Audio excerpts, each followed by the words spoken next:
कश्मीर कश्मीर को इस धरती का स्वर्ग माना जाता है क्योंकि Kashmir lush green valleys, snow capped mountains, beautiful lakes, tulip gardens, gondola rides, house boats और स्नो एडवेंचर एक्टिविटीज के लिए काफी मशहूर है। वो कहते हैं ना कि जिसने कश्मीर की सुंदरता को अपने आंखों से निहार लिया उसने मानो अपनी आंखों से स्वर्ग को निहार लिया।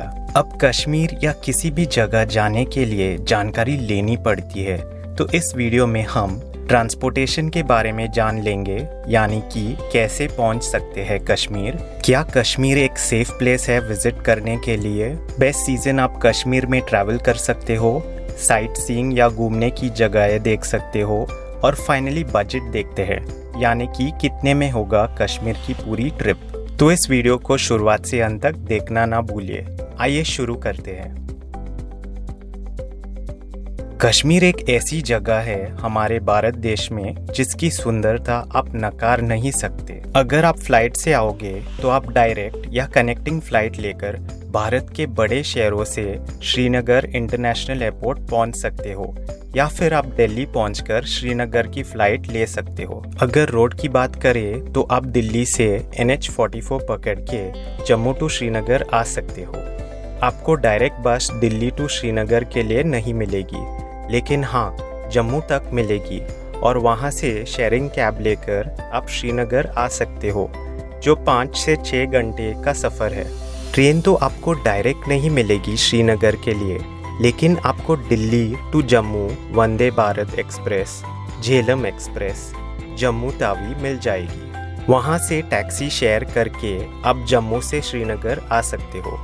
सफ़र टाइम 5 से 6 घंटे है और शेयरिंग कॉस्ट 300 से 500 तक लग जाएगा। हम लोग तो फ्लाइट से गोवा टू दिल्ली और फिर दिल्ली टू श्रीनगर गए थे।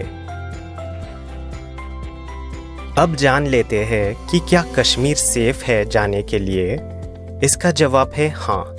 हम लोगों को अपने 4 नाइट्स 5 डेज की सफ़र में बिल्कुल भी अनसेफ नहीं लगा, और यहाँ आपकी सुरक्षा के लिए CRPF के जवान 24/7 खड़े हैं, तो चिंता बिल्कुल ना करो। सीजन्स की बात करें तो कश्मीर के 4 सीजन्स हैं: स्प्रिंग, समर, ऑटम और विंटर। जिन्हें ट्यूलिप गार्डन्स और फ्लावर्स देखना है श्रीनगर में, वो स्प्रिंग टाइम आ सकते हैं और ये मार्च से मई की शुरुआत तक होता है। समर के टाइम आ रहे हो कश्मीर तो यहाँ के सुंदर लेक्स देखने के लिए आप ट्रैक्स कर सकते हो।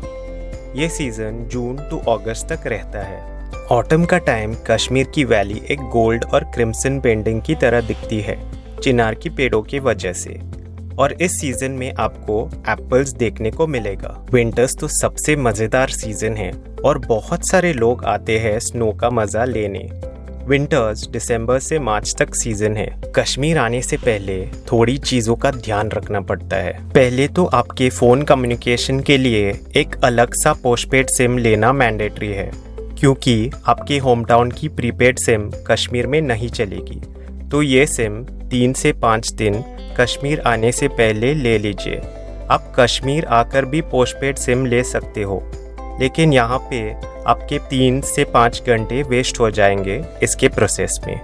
दूसरी बात, गंडोला या केबल कार की राइड करने के लिए लोग गुलमार्ग आते हैं, क्योंकि ये एशिया की सबसे ऊंची और लंबी केबल कार की सफ़र है। तो इसकी टिकट्स आपको ऑनलाइन करनी पड़ेगी 15 से 1 महीने पहले, क्योंकि ऑफलाइन फैसिलिटी बंद हो गई है अब की टाइम में और टिकट्स के स्लॉट्स जल्दी ख़त्म हो जाते हैं। तीसरी बात, अगर आप कश्मीर विंटर में विजिट कर रहे हो तो स्नो जैकेट और 3 लेयर की क्लोथिंग डाल के यहाँ आइएगा, क्योंकि टेम्परेचर्स विंटर्स में 0 to -10 या ऊपर भी जा सकती है। अब देखते हैं आइटिनरी और घूमने की जगहें। आप अपनी ट्रिप की शुरुआत मुगल गार्डन से कर सकते हो।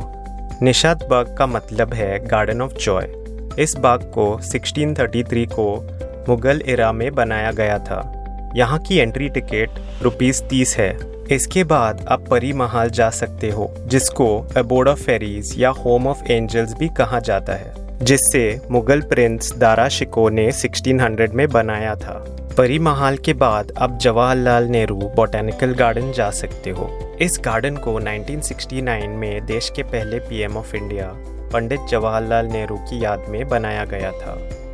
ये एक पीसफुल जगह है माइंड को स्ट्रेस फ्री और खुद को रिलैक्स करने के लिए। मुगल गार्डन्स के बाद आप श्रीनगर की ओल्ड सिटी घूमने जा सकते हो। इस मस्जिद को सुल्तान सिकंदर ने 1389 से 1413 में बांधा था और यहाँ पे आपको ढेर सारे कबूतर दिखाई देंगे। फोटोज़ या वीडियोज़ निकालने के लिए बस थोड़े चावल के दाने खरीद सकते हो मस्जिद के बाहर से 10 रुपए में, और बेहतरीन शॉट्स ले सकते हो जैसे हम दोनों ने लिया था। इस मस्जिद को सुल्तान सिकंदर शाह ने 1394 में बांधा था। ये मस्जिद अंदर से बहुत ही खूबसूरत है। हम लोगों को बताया गया था कि कैमरास और ट्राइपॉड्स अंदर अलाउड नहीं है। हाँ, और एक चीज़ की ध्यान रखना, यहाँ कपल्स एक दूसरे को पकड़ के या कंधे पर हाथ रख के भी फ़ोटोज़ नहीं ले सकते। ये चीज़ स्ट्रिक्टली फॉलो किया गया है यहाँ। हज़रत बल श्राइन श्रीनगर की होलीएस्ट मॉस्क है। ये दल लेक के पास ही है। हज़रत बल वो श्राइन है जहाँ पे प्रॉफिट मोहम्मद के कुछ बाल प्रिजर्व्ड है। अब चलते हैं दल लेक, जो भारत और दुनिया भर में अपनी शिकारा राइड, हाउस बोट्स और फ्लोटिंग वेजिटेबल मार्केट्स के लिए काफ़ी मशहूर है। दोस्तों, दल लेक 18 किलोमीटर्स के एरिया में है और पहाड़ियों से घेरा हुआ है।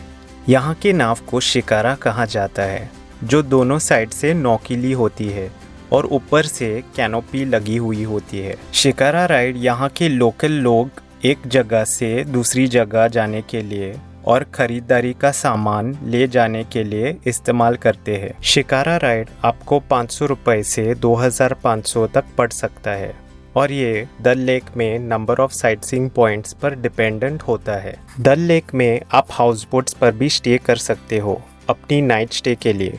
ये आपको 2000 से लेकर 15,000 तक पड़ सकता है। दोस्तों, आप डे 3 पर गुलमर्ग जा सकते हो और ये श्रीनगर से 50 किलोमीटर की दूरी पर है और 1 से 1.5 घंटे में पहुंच सकते हो। गुलमर्ग अपने beautiful mountains, gondola ride, snow activities और ड्रंग वाटरफॉल के लिए काफ़ी मशहूर है। जानकारी के लिए गुलमर्ग बस स्टैंड पहुंचना पड़ता है, जो पहले से ही पैकेज में इंक्लूडेड रहता है। वहाँ से शेयरिंग कैब लेकर 12 किलोमीटर ऊपर माउंटेन पर जाना पड़ता है। कैब की रेट पड़ेगी 4000 से 6000 रुपये तक और ये शेयरिंग कैब है जहाँ पे 6 लोग तक बैठ सकते हैं। अब ऐसा क्यों है? क्योंकि विंटर्स में गुलमर्ग के रास्ते स्नो से ढके रहते हैं, तो यहाँ पे सिर्फ गुलमर्ग टाउन के लोकल्स अपनी चेन गाड़ियाँ लेकर ऊपर माउंटेन की तरफ जा सकते हैं। और हाँ, रूल सिर्फ विंटर सीजन के लिए है और सोनमर्ग, पहलगाम में भी यही रूल फॉलो किया जाता है। अगर आप समर्स में यानी मार्च या अप्रैल के महीने में आ रहे हो तो ये शेयरिंग कैब करने की ज़रूरत नहीं पड़ेगी। आपकी कैब जो पैकेज में आई है वही आपको ले जाएगी। गंडोला के 2 फेजेस हैं। फेज़ 1 जहाँ पे सारी स्नो एक्टिविटीज़ होती है, जैसे स्कीइंग, स्नोमोबाइल और स्लेज राइड, जिनके कॉस्ट 1000 से 2500 तक रह सकता है। और फेज़ 2 जहाँ पे आपको स्नो के माउंटेन्स का खूबसूरत व्यू दिखाई देगा। फेज़ 2 13,500 फीट की ऊंचाई पर है। फेज़ 1 की प्राइसिंग 800 और फेज़ 2 की प्राइसिंग 1000 के आसपास है। दोस्तों, चौथे दिन आप पहलगाम जा सकते हो, जो श्रीनगर से 90 किलोमीटर्स की दूरी पर है और इस सफ़र में 2 घंटे आराम से लग जाएंगे। पहलगाम में आपको केसर, ड्राई फ्रूट्स, क्रिकेट बैट्स और फ्रेश एप्पल जूस मिलेगा। पहलगाम में बेताब वैली, आरू वैली, चंदनवरी जा सकते हो या बाइसरन जा सकते हो, जिसको मिनी स्विट्ज़रलैंड के नाम से भी जाना जाता है। बेताब वैली, आरू वैली या चंदनवरी जाने के लिए आपको अलग से टैक्सी लेनी पड़ेगी, जो 4000 रुपये तक पड़ेगी विंटर के टाइम में और पहलगाम से 12 से 15 किलोमीटर की दूरी पर है। बाइसरन जाने के लिए आपको पोनी राइड करनी पड़ेगी, जो 1500 तक पड़ेगा पर पर्सन के लिए और ये लगभग 2 से 3 घंटों का सफ़र है आने जाने में। हम लोगों ने किया था पोनी राइड और बाइसरन पहुंचकर हम लोगों ने कावा पिया था, जो यहाँ के लोकल्स पीते हैं विंटर सीजन में अपनी बॉडी को गर्म रखने के लिए। डे 5 पे आप सोनमर्ग विजिट कर सकते हो। ये श्रीनगर से 80 किलोमीटर की दूरी पर है, जो 2 घंटों में पहुंचा जा सकता है। सोनमर्ग का मतलब है मेडो ऑफ गोल्ड। सोनमर्ग में आपको खूबसूरत स्नो केप माउंटेन्स दिखाई देंगे। सोनमर्ग विंटर के समय जाते वक्त 2 चीज़ों का ध्यान रखना चाहिए। पहली चीज़, अगर स्नोफॉल लगातार होती है जैसे दिसंबर एंड के महीने में, तो सोनमर्ग 6 महीने के लिए बंद रहता है और ये जगह आपको चाहने पर भी देखने के लिए नहीं मिलेगी। और दूसरी चीज़, यहाँ चेंड गाड़ी आपको 15 किलोमीटर की दूरी के लिए लेनी पड़ेगी, जो आपकी पैकेज में इंक्लूडेड नहीं होता है। आप विंटर्स में यहाँ स्लेज राइड और पोनी राइड कर सकते हैं। स्लेज राइड की पड़ेगी 500 रुपये पर पर्सन और पोनी राइड आपको 1500 पड़ेगा पर पर्सन, जो आपको सोनमर्ग के अंदर लिया जाता है हसीन पहाड़ियाँ देखने। हम लोगों ने यहाँ की हॉर्स राइड बहुत ही एंजॉय कर ली। अब बजट पर आते हैं। पहले ट्रांसपोर्टेशन की बात करते हैं। दिल्ली तक आने की कॉस्ट आप अलग से ले लो, चाहे वो पब्लिक ट्रांसपोर्ट या प्राइवेट ट्रांसपोर्ट हो।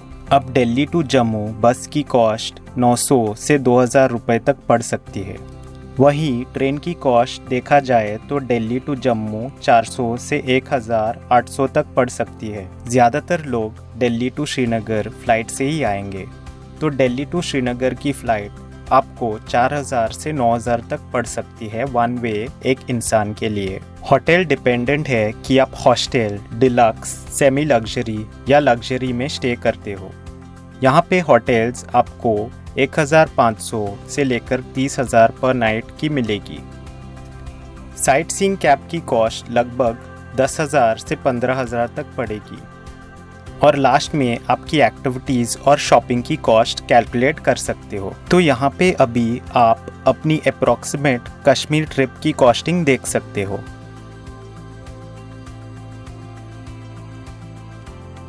आशा करता हूँ कि आपको ये कश्मीर ट्रैवल गाइड की वीडियो अच्छी लगी। अगर अच्छी लगी तो प्लीज़ अपने फ्रेंड्स और फैमिली को शेयर कर देना, और कुछ पूछना है तो कमेंट बॉक्स या मेरे सोशल मीडिया पे पूछ सकते हो। Thanks for watching this video. Alvida.